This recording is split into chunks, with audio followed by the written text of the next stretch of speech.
Hello, my name is Kathy from the Daily Marker. We're going to create these two cards in this tutorial.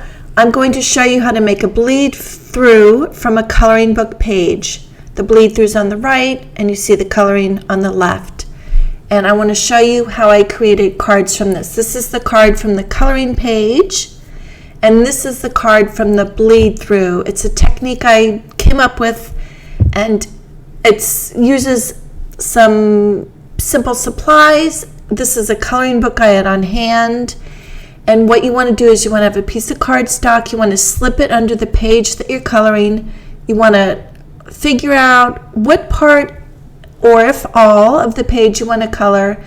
I'm going to mask off with some Post-its the part that I don't want to color. That way I won't get confused.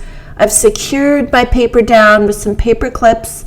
I have this jumbo clip to hold my page wide open. It's from the Container Store. And then I'm using some Copic markers. I find that alcohol markers are nice and juicy and wet, and they bleed through these coloring book pages really nice, and that's what we want. Most coloring book pages are very thin, which is wonderful for this technique. So you'll see me just coloring. I'm not doing any shading, any blending. I'm just making sure that I saturate the color on each little space. So I'm just going to speed up this part. It's just very simple, basic coloring. I've tried this with Sharpie markers, and they're not that juicy. It doesn't work that well. It really works best with alcohol markers, and again, I'm using Copics. So just experiment with what you have and see how it works for you. Keep in mind that you can rip out your coloring page and then just paper clip it to some cardstock. You don't have to keep it in the coloring book. Most people are on the go when they're doing coloring, and it just seems to be the easiest thing. I came up with this technique when I was doing one of my 30-day coloring challenges, and it was very well received, and I was so excited that Split Coast Stampers wanted to share this technique. If you're saying, what is a 30-day coloring challenge? I have more information on my blog, thedailymarker.com, and my next 30-day coloring challenge is November 1st. It's for 30 days. It's for anybody and all different levels, and you can color anything from shoes to coloring books to cards. Now I'm going to take a peek. I wanted to take a peek and see how the bleed through is coming along, and I decided to add a dark color in the center where the coloring comes together. Well, you can see where I'm coloring right here, and I'm trying to add a concentrated dose of that because there was a blank space when I peeked at the coloring, and I just wanted to add a little bit of something in that blank area. So we'll see how that looks, and it's very subtle, so I'm going to add a little bit more there so it bleeds through, and then here's the final product. Now I'm going to rip out my page, and we're going to make two quick cards with the bleed through and the coloring page. Now I like to cut these out just in a fun, different way to create a pattern with the coloring. If you have flowers, you can follow the lines of the flower. If it's geometrics, you can do this. But just think out of the box. It makes the card a little bit more interesting, especially since it's mostly a one-layer card, except for the sentiment. Now, I colored outside the lines because I wasn't sure how I was going to trim it up. And this is what I ended up doing. I always like to take a Memento marker and finish off my ends with this black marker. I could use a Copic marker, but I like this because it doesn't bleed into my project. And a lot of people, when they color with Copics, they use the Memento ink. And this is the Memento marker, and it works beautiful. Now, if you know me, I love to add white dots. And you'll look at my finger, and I always warm up my gel pen on my finger. I really feel like it just gets the ink going. My motto when using a white gel pen is to go slow. So I'm just adding a line to each design here with my white gel pen. I just have to add a little white on most everything. So that's what I'm doing here. I'm just adding a white line on the same area on this whole little page here. Then I'll be taking a Sharpie fine tip marker and I'll be going on top of this. Well, you'll see, but I'm going to put the tip of my Sharpie tip marker up against this white line. So if I didn't do a good job with the white line, if it's not straight, the Sharpie will fix that. Sorry you can't see it very well, but it makes the line look nice and tidy. Now the white gel pen, you want to give it time to dry, and then you can go over top the white gel pen to make that line look nicer. Of course, you don't have to do that. It's just a detail that I like to add, but you might like it just without the black accents. And then I do like to go over, I'm a doodler, so I like to fuss with things. So I like to take my Sharpie fine tip marker and just go over the lines to darken them as well.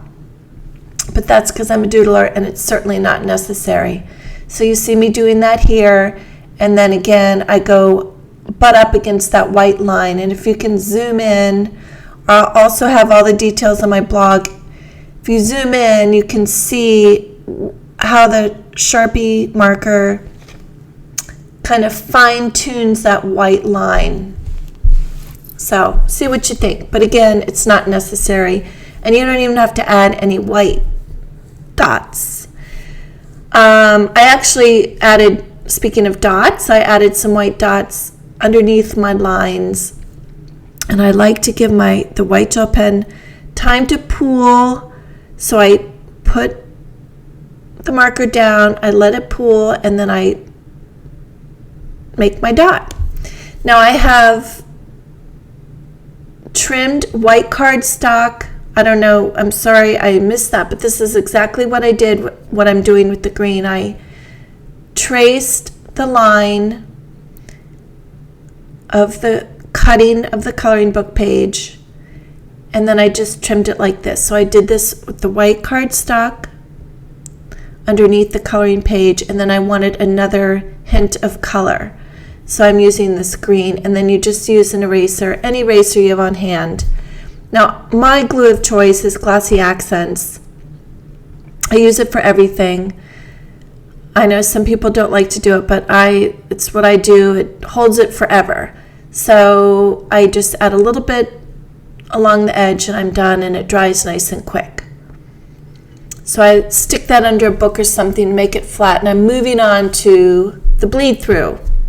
Need to come up with a better name for that. So I'm just adding some blue cardstock to the bleed through, and I've die cut some of these smile dies from Simon Says Stamp. I have black foam and green foam, and I'm gluing two of the black foams together to make it nice and thick, and then I'm putting white on top of that. You'll see some sentiments. I was going to add some label sentiments to the cards, but I decided I wanted to pop this smile die. So for the coloring book page, I decided I wanted something bold behind the smile. So I'm using two of the colors that I colored the page with, and I just want to make a background to make the smile pop even more, and it stands out more on the coloring. So I'm just bringing those two colors together. Very simple. The smile covers a lot of it, so you're just creating a quick background. Trust me, this is super easy. And then I'm going to glue the smile on top of that. But I'm a futzer, so this is what I do. And that's why I love to color. So there, I'm happy with that. I'm going to glue that down, and then I'll just add that to my card. I've just Behind each panel is just some white cardstock and then black cardstock in the middle. Now I noticed I needed the dot to my eye, so I used a paper piercer to mark that, and then I put some glossy accents on that, and I had a stray piece of white from this leaf, and I just poked it down in that, if that makes sense. I was too lazy to die cut the smile again to get the dot from the smile die. I like to use a block to push down to glue that nice and smoothly. Now I'm moving on to the background for the smile die cut for my bleed through card, and I'm just putting a layer of one of the colors I used on my coloring page, and I'm not even listing the colors because you use what you have on hand. And since the bleed through is kind of muted, I'm taking a rag with some various ink and I'm just fluffing up the nib, and I'm adding texture.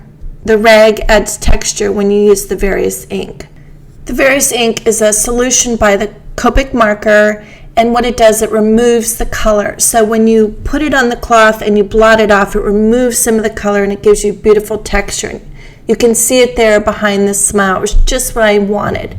So this is how my 2 cards turned out. Very simple, really fun. I hope you try this technique. I really hope you enjoy it.